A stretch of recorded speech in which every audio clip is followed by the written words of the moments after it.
Hello दोस्तों, आज की कहानी है सजा। रात के 2 बज रहे थे। ट्रेन अपेक्षाकृत अधिक रफ्तार से दौड़ रही थी। दोपहर को जब पूजा स्टेशन पहुंची तो पता चला कि ट्रेन 2 घंटे देरी से चल रही है। पूजा को गुड़गुड़ाहट सी होने लगी। पापा से मिलने में 2 घंटे और विलंब होने जा रहा था, परंतु फिलहाल जो ट्रेन की रफ्तार थी उससे तो यही आभास हो रहा था कि ट्रेन निश्चित समय पर पहुंच जाएगी। वैसे तो पूजा को ट्रेन में सदैव जल्दी नींद आ जाती है, पर आज प्रयास के बावजूद भी नींद आंखों से कोसों दूर भटक रही थी, कदाचित पापा के ही इर्द गिर्द। अब पापा के दर्शन के बगैर नींद आने की कोई संभावना भी नहीं थी। यदि पापा के सामीप्य में पूजा को सुख मिला तो जीवन में सहजता आएगी, अन्यथा क्या माँ की तरह सदैव एक दुखी जीवन जीने को बाध्य नहीं होना पड़ेगा उसे? आकांक्षा के अनुरूप कुछ न मिल पाने की व्यथा मानव मन को तोड़ती तो है ही।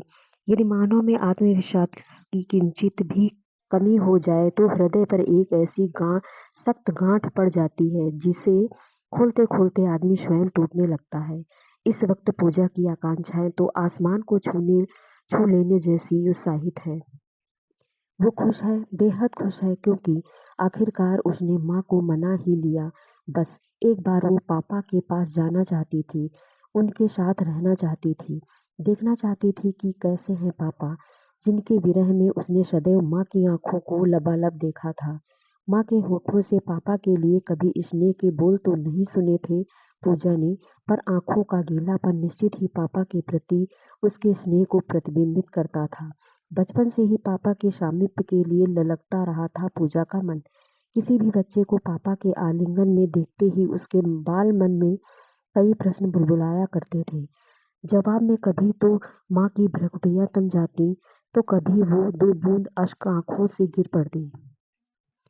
माँ ने पूजा के प्रश्न को टालकर उसे बहलाना फुसलाना बड़ी कुशलता से सीख लिया था, और पूजा के बाल मन ने भी पापा के वात्सल सुख के लिए अपनी स्वाभाविक ललक को अपने ही अंतर में समेटना सीख लिया था। पर पूजा के युवावस्था में कदम रखते ही माँ के साथ उसके अंतरंग संबंधों में गहनता आ गई। माँ अब सिर्फ माँ नहीं रही, बल्कि एक सखी भी बन गई थी। दोनों की अंतरंगता ने बातों के आदान प्रदान में उन्मुखता ला दी थी, और कई बातें जो सालों से हृदय में दबी पड़ी थी वो बंधन मुक्त हो बाहर निकलने लगी। फलस्वरूप दोनों के जीवन में स्नेह शांति की ऐसी बयार बहने लगी कि घर का हर कोना माँ बेटी की खिलखिलाहट से गौरवान्वित होने लगा था।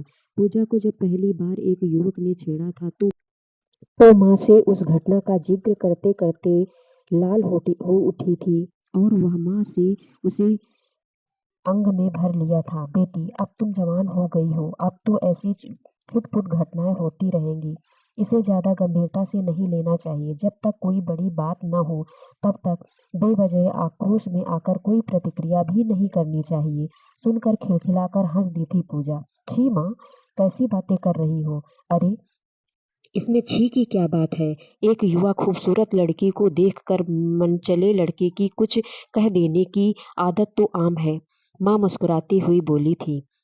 उसे रोज पहली बार माँ की आंखों में मुस्कान नजर आई थी पूजा को। माँ भी तो खूबसूरत है, बेहद खूबसूरत। जब हंसती है तो गालों पर गड्ढे पड़ जाते हैं, जो माँ के मासूमियत भरे सौंदर्य को दोगुना कर जाते हैं। तुम्हारे जीवन में भी ऐसा अनुभव आया होगा ना माँ? जवाब में मुस्कुराकर रह गई थी अमृता। प्लीज माँ, कुछ बताओ ना। क्या बताऊं? कहते हुए माँ के गाल सुर्ख हो उठे थे। अपनी युवावस्था के बारे में कुछ मजेदार बातें बताओ ना माँ। पूजा ने लड़ियाते हुए माँ के गले में बाहें डाल दी थी। वैसे तो ढेर सारी घटनाएं घटी थी, पर एक घटना जो मेरी जिंदगी का अहम हिस्सा बन गई वही बताती हूँ। एक रईस पिता का आवारा लड़का कॉलेज में मेरे साथ पढ़ता था। मेरे गालों पर पड़ने वाले गड्ढों को देखकर उसने मेरा नाम शर्मिला टैगोर रख दिया था। हर बार वो इसी नाम से मुझे चिढ़ाया करता था। मैं यही कोशिश करती कि उसकी बातों की तरफ ध्यान न दूं, लेकिन वो था कि बुरी तरह से मेरे पीछे पड़ गया था। एक दिन जब मैं प्रैक्टिकल के बाद कॉलेज से निकली तो पता चला कि बसों की हड़ताल शुरू हो गई है, लिहाजा पैदल ही निकल पड़ी। उस रोज उस लड़के को अच्छा अवसर मिल गया। वो अपने स्कूटर से मेरे पीछे आने लगा। मैं उसके दुस्साहस पर दंग थी और भयभीत भी। ओ मेरे सपनों की रानी, कब आएगी तू?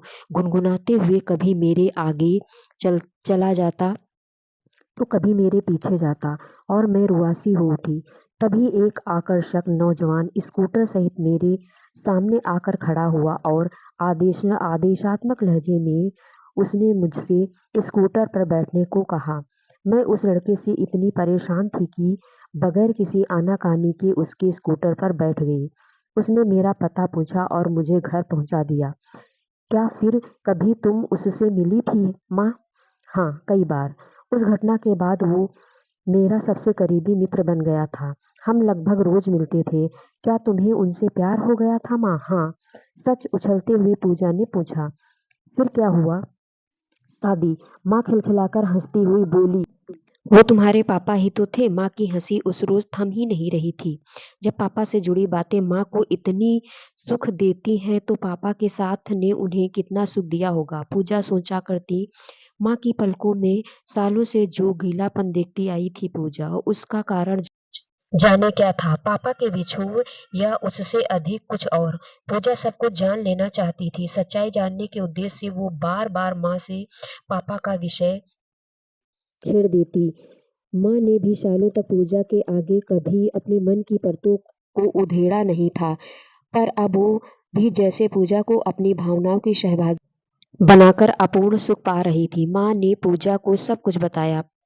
पापा की नौकरी, पूजा का जन्म, मुंबई की एक चॉल में उनके द्वारा बिताए गए दिन, पापा का फ्लैट खरीदना, यही सब कुछ माँ की बातचीत का विषय हुआ करता था। लेकिन ये सारे वार्तालाप माँ पापा के उस अलगाव के कारण को बेपर्दा नहीं कर पाए। अंततः पूजा को एक रोज बड़े साहस के साथ माँ से पूछना पड़ा था। माँ, मैं कई बार सोचती हूँ आप और पापा अलग क्यों हो गए? पूछते ही धक्का सा लगा था माँ को, जैसे उन्होंने कभी यह सोचा ही नहीं था कि पूजा उनसे यह प्रश्न करेगी। कुछ देर वो चुपचाप पूजा के चेहरे को निहारती रही, फिर धीरे से उठकर पूरे कमरे में चहलकदमी करते हुए बोली, मैं काफ़ी दिनों से तुम्हारे इस प्रश्न की प्रतीक्षा कर रही थी, पर विश्वास नहीं था कि तुम इतनी जल्दी पूछोगी। बेटी, तुम्हारे पापा और मेरे अलग होने के कारण के बारे में मैंने कभी किसी से कोई बातचीत नहीं की। इसकी एक बहुत बड़ी वजह यह थी कि मैं किसी को भी अपने दर्द का सहभागी बनाने की इच्छुक नहीं थी। मैं अपना दर्द सिर्फ तुमसे बांटना चाहती थी, सिर्फ तुमसे। तुम छोटी थी इसीलिए तुमसे कभी कोई चर्चा नहीं की, लेकिन अब तुम्हें अपनी व्यथा बता सकती हूँ। कहते कहते रुक गई। माँ गालों तक फैल गए आंसुओं को उन्होंने आंचल से पोंछ लिया और बोली, बेटी, तुम्हारे पापा से विवाह मैंने अपनी मर्जी से किया था। अपने घर वालों के विरोध के बावजूद मैंने विवाह किया, तो सिर्फ इसलिए कि तुम्हारे पापा पर अटूट विश्वास और प्यार था मुझे। उनके साथ जीवन बिताना मेरे लिए संसार की सबसे बड़ी उपलब्धि बन गई थी। शादी के बाद तो मैं उनके प्रति बेहद कंजूस भी हो गई थी। मैं अपने घर को अपने हाथों से सजाना चाहती थी, नौकरी नहीं की, क्योंकि यदि नौकरी करती तो एक नौकरानी रखनी पड़ती, लेकिन मैं अपनी गृहस्थी में अपने अलावा किसी और को शामिल नहीं करना चाहती थी। कोई और स्त्री तुम्हारे पापा के कपड़े धोए, उन्हें इस्त्री करे, यह मुझे मंजूर नहीं था। मैं स्वार्थी प्रवृत्ति की कभी नहीं रही बेटी, लेकिन तुम्हारे पापा के मामले में मैं कोई समझौता नहीं कर पाती थी। मैं उनके प्यार को पूर्ण रूपेण पा लेना चाहती थी। यही कारण था कि मैं उन्हें किसी के साथ बांटना नहीं चाहती थी। लेकिन मैं हार गई थी पूजा, जब पता चला कि तुम्हारे पापा की जिंदगी में कोई और औरत। माँ बिलख पड़ी। पूजा ने उन्हें थाम लिया, ढांढस बंधाया। कुछ देर बाद चुप रहने के बाद माँ पुनः बोली, तुम्हारे पापा उस दूसरी औरत से भी शादी करना चाहते थे। उन्होंने मुझे बताया था कि वो उसे छोड़ नहीं सकते क्योंकि वो स्त्री गर्भवती थी। क्या? चौंक गई पूजा। हाँ, उनका कहना था कि वो धर्म परिवर्तन कर मुस्लिम बन जाएंगे ताकि दो पत्नियों को जायज तरीके से रख सकें। पूजा चकित सी ताकती रह गई माँ को। पापा ऐसे? छी! वो तड़प उठी। लेकिन मैंने उन्हें धर्म परिवर्तन का अवसर नहीं दिया और उनसे उसी दिन उसी पल से अलग हो गई। कानूनी तौर पर भी तलाक में ज़्यादा वक्त नहीं लगा, इसीलिए शायद वो बड़ी आसानी से उस दूसरी औरत के पति बन गए। जानती हो पूजा, तुम्हारे पापा बेहद आकर्षक तो हैं ही, बेहद बुद्धिमान और संवेदनशील इंसान भी हैं। उनके प्रति लड़कियों के झुकाव को मैंने पहले भी कई बार महसूस किया था, लेकिन उन्होंने सदैव मेरे ही प्यार का दम भरा। कितने खोखले सिद्ध हो गए वो सारे वादे। माँ, फिर कभी पापा से मिलने की इच्छा नहीं हुई हुई थी, अब भी होती है, क्योंकि मैंने उन्हें सदैव प्यार किया है। लेकिन क्या फ़ायदा, अब न तो उन पर मेरा कोई हक है, न उनके घर पर, वो अब किसी और के हैं। पूजा को माँ की आंतरिक व्यथा का पूर्ण पता होने के बाद भी न जाने क्यों पापा से मिलने की इच्छा हो आई। माँ से तो पापा का कानूनन संबंध विच्छेद हो चुका था, पर पिता पुत्री के रक्त संबंध को नकारा जाए, ऐसा कोई कानून कहाँ। माँ, पापा ने कभी मुझसे मिलने का प्रयास नहीं किया? नहीं, अदालत में उन्होंने कह दिया था कि वो स्वेच्छा से बच्ची को माँ के सुपुर्द कर रहे हैं। वो बच्ची की माँ की इच्छा के बगैर कभी बच्ची से मिलने का प्रयास भी नहीं करेंगे। लेकिन तुम्हारे पापा आज भी तुम्हारे बारे में जानने के लिए मुझे फ़ोन करते हैं। पूजा अपने पिता, नई माँ और भाई-बहनों से मिल लेना चाहती थी, पर जब उसने पहली बार पापा से मिलने की इच्छा व्यक्त की तो माँ जैसे तहस-नहस हो गई थी। दर्द और क्रोध का मिला-जुला भाव उनके कोमल चेहरे को भीभत्स बना रहा था। मेरा अपमान क्या तेरा अपमान नहीं है पूजा? आज तूने वही कह दिया जिसका मुझे सदैव भय लगा रहता था। पूजा सहम सी गई थी, लेकिन मन ही मन अपने निर्णय पर अटल भी थी कि वो पापा से मिलकर ही दम लेगी, और अंततः उसने समझा दिया माँ को कि पापा से मिले बगैर सही मायने में वो माँ के दर्द की साझीदार नहीं बन सकती। बेमन से ही सही, पर पूजा के निर्णय के आगे माँ को झुकना पड़ा। शायद उन्हें यह शंका हो गई थी कि बार-बार युवा बेटी का विरोध करने से वो विद्रोही न हो जाए। माँ ने स्वीकृति दिल से भले न दी हो, लेकिन पूजा को अपनी जीत पर अपार हर्ष था, और उसका ये हर्ष ही वो कारण था जो नींद को भी पूजा पर हावी नहीं होने दे रहा था। थरथराते कदमों से पूजा ने जन्मस्थली मुंबई के स्टेशन पर पैर रखा और अपने को सहज दिखाने का प्रयास करते हुए अगल-बगल ताकते हुए वह इस अनजान शहर के स्टेशन से निकलने का मार्ग तलाश रही थी कि किसी ने माथे पर हाथ फेरा। चौंक कर मुड़ी पूजा, भारी-भारी आँखों से अपलक निहार रहा था कोई उसे। आँखों का गीलापन वैसे ही था जैसा माँ की आँखों में हुआ करता था। स्नेह भरे उन अश्कों में मुस्कुराहट और ममता तो दोनों का समावेश। कहीं यही पूजा हो ना? उन्होंने पूछा, और हाँ करने से पूर्व ही उन्होंने पूजा को अपने हृदय से लगा लिया।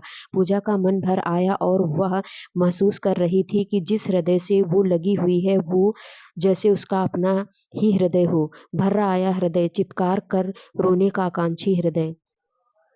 आप पापा? पूजा ने पापा की आंखों में झांकते हुए पूछा, तो उन्होंने पलकों को झपकाकर स्वीकृति दी और पूजा पुनः उनके आलिंगन में कैद हो गई। एक बार नहीं, कई बार पूजा ने पापा की छाती को चूम लिया, परंतु बचपन से आज तक जिस अभाव को उसने झेला था उसकी प्रतिपूर्ति पल भर में कहाँ संभव थी। दोनों की आंखों से बहते अविरल आंसुओं की धार ने जब हृदय की व्यथा को किंचित कम कर दिया तो थोड़ी सी राहत हुई। पापा ने पूजा का सामान उठा लिया और कर्तव्य विमूढ़ सी पूजा सोचने लगी कि सच कहा करती थी माँ, पापा आकर्षक व्यक्तित्व के स्वामी थे। चलो बेटी, कितने सालों के बाद अपने पापा के पास आई हो, लेकिन पापा, आपको कैसे पता चला कि मैं आ रही हूँ? चकित सी पूजा ने पापा के हाथों में हाथ डालते हुए पूछा। कल अमृता का फोन आया था, पापा ने कहा, तो लगा मानो उनके सूखे चेहरे पर अचानक थोड़ा सा गुलाल लग गया हो। माँ का नाम लेते हुए उनका चेहरा रक्ताभ हो उठा था। कितनी सहजता से पूजा को पापा के चेहरे पर माँ के लिए स्नेह दृष्टिगोचर हो गया था। चकित हो गई पूजा, क्योंकि माँ और पापा के स्नेह इतनी स्पष्टता से नजर आते हैं, बिल्कुल एक से, कोई अंतर नहीं है भावों में। माँ क्या कह रही थी? कुछ खास नहीं, बड़े प्यार भरे अंदाज में मुस्कुराते हुए पापा बोले, बस तुम्हारे आने की सूचना दी। तुम इतने बड़े शहर में पहली बार अकेली आ रही हो, शायद इसी वजह से वो घबरा रही थी। और सचमुच यह डरने की बात ही तो है। तुम्हारे आने की सूचना से मैं बेहद खुश था, लेकिन फिर भी लगा कि तुम्हें यहाँ अकेली भेजने का निर्णय लेकर अमृता ने अच्छा नहीं किया। मान लो मैं घर पर न होता तो? सामान को टैक्सी में रखते हुए पापा ने पूछा था।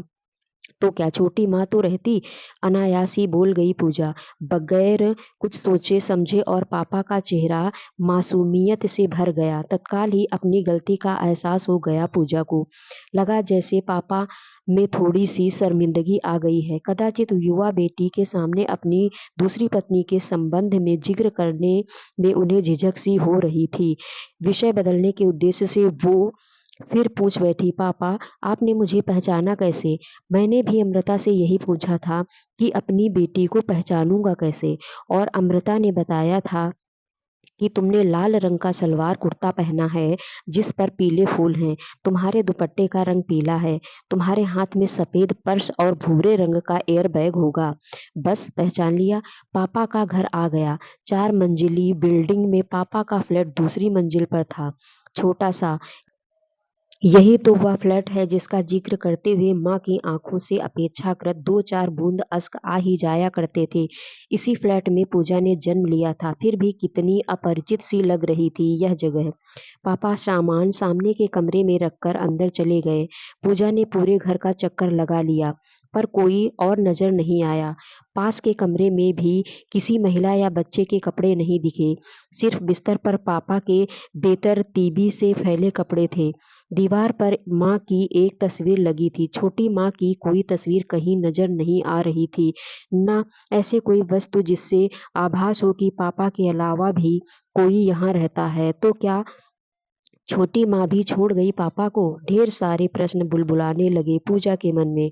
पूजा, चलो बेटी तुम हाथ मुंह धो आओ, फिर नाश्ता करेंगे और फिर ढेर सारी बातें भी तो करनी है तुमसे। नहाना धोना बाद में होता रहेगा, ठीक है ना?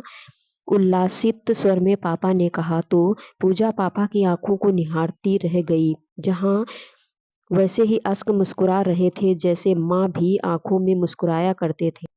पापा आप यहाँ अकेले? हाँ अभी तो अकेला हूँ, पर थोड़ी देर बाद एक बूढ़ी अम्मा आएंगी, मेरे लिए खाना बनाएंगी, मेरे कपड़े साफ करेंगी और फिर चली जाएंगी।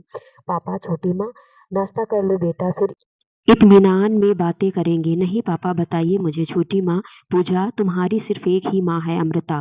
ऐसा कैसे हो सकता है पापा? माँ ने मुझे सब कुछ बताया है।